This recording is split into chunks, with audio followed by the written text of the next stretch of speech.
আরে ভাই কি একটা আলামত শুরু করে দিছে দেশে। মনে এই যে স্কুল ছাত্রছাত্রীরা মারা গেছে মাইনস্টার স্কুলে, সবাই হসপিটালে ভর্তি।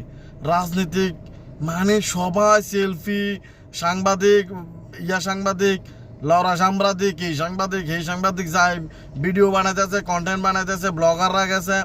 এই কি আলামত, রাজনীতিরা যায় বক্তব্য দেওয়া শুরু করছে।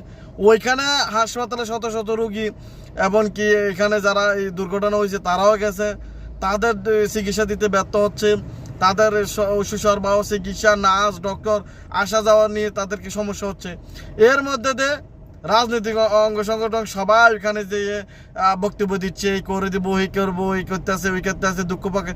আরে ভাই দুঃখ প্রকাশ তুই পরে কর রে ভাই, দুঃখ প্রকাশ তুই ফেসবুকে কর। সাংবাদিকরা একটা নিয়ম, অন্য জায়গায় একটা দিয়ে ফেসবুক ব্রিফিং কর।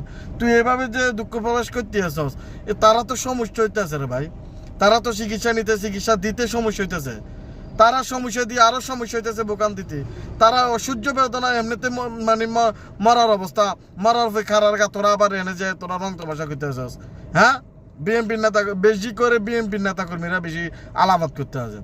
ঠিক আছে, আপনাদের আমার বিশেষভাবে অনুরোধ রইল, সেনাবাহিনী এমনকি যারা ওইখানে দায়িত্বরত আছেন, তারা বিশেষ করে ওইখানে অভিযান চালান, যারা বহিরাগত আছে তাদেরকে হটান, আর যারা স্টুডেন্ট আছে, যারা রক্ত দিতে আসতেছে, যাদের মা বা ভাই বোন আসতেছে তাদেরকে ওইখানে নেন, আর বাকিগুলোর করতে বের করে দেন। ডাইরেক্ট হাসপাতাল থেকে বের করে বলে আপনারা ঘরে থাকেন। আপনারা এখানে কি?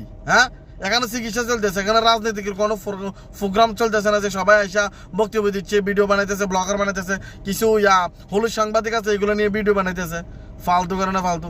আর আজকে একটা মিছিল চলতে আছে, উপদেষ্টা পদত্যাগ চাই, শেখ হাসিনা আবার ফিরে আসবে, এই করবে। আর তোর বেটা আগে মানুষ মরছে, এগুলোর আগে কর বেটা, যেগুলো আহত আছে এগুলো চিকিৎসা আছে, ফরা দেখা যাবো। ফাইজদামি করছ বেটা, ফাউল কানানের ফাউল।